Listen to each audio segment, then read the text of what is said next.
আজকের পেন্টিংটা দেখতে কঠিন কিন্তু আঁকতে অনেক সহজ। এটা কেমন কথা? যদি মনোযোগ সহকারে দেখো তাহলে অনেক সহজ লাগবে, আর যদি ভালো মতো না দেখো তাহলে অনেক কঠিন লাগবে। আজকের পেন্টিংটা আর্ট করতে মাত্র 4টা কালার লাগবে, black, brown, red and white.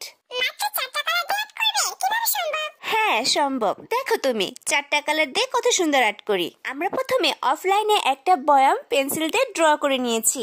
এরপর পুরো বয়ামের ঢাকনাতে আমরা হালকা ব্রাউন কালারটা দিয়ে নিয়েছি। তারপর কি করবে? তারপর যেখানে যেখানে ছায়া পড়বে সেখানে সেখানে আমরা ডার্ক ব্রাউনটা দিয়ে নেব এবং একটু পানি দিয়ে মিক্স করে নেব। এরপর ব্ল্যাক কালার দিয়ে জায়গায় জায়গায় একটু ডার্ক করে দিব এবং পানি দিয়ে মিক্স করে দিব। একবার তো ডার্ক কালার পানি দিয়ে মিক্স করলে? হ্যাঁ, তখন আমরা ডার্ক ব্রাউন কালারটা মিক্স করেছি, এখন আমরা ব্ল্যাক কালারটা মিক্স করব। ও আচ্ছা, তারপর কি করবে? তারপর আমরা একটু হোয়াইট কালার দিয়ে জায়গায় জায়গায় হাইলাইট করে দিব। এবার বয়ামের নিচের অংশ রং করে নিব। কি কালার রং করবে? হোয়াইটের সাথে একটু রেড কালারটা মিক্স করে রং করে নিব। দুইটা কালার একত্রে মিক্স করে রং করবে? হ্যাঁ, 2টা কালার একত্রে মিক্স করে রং করব। দেখো তুমি কিভাবে রং করি। আচ্ছা, তুমি রং করো, আমি দেখি। হোয়াইট এবং রেডটা যে মিক্স করেছিলাম নিচের পুরোটাতেই অ্যাপ্লাই করে নিব।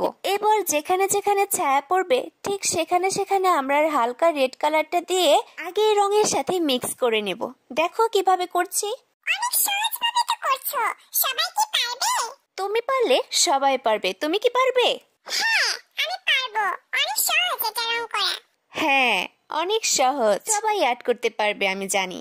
আজকের পেন্টিংটা তোমাদের কাছে কেমন লেগেছে তা অবশ্যই কমেন্ট বক্সে জানিয়ে যাবে। নেক্সট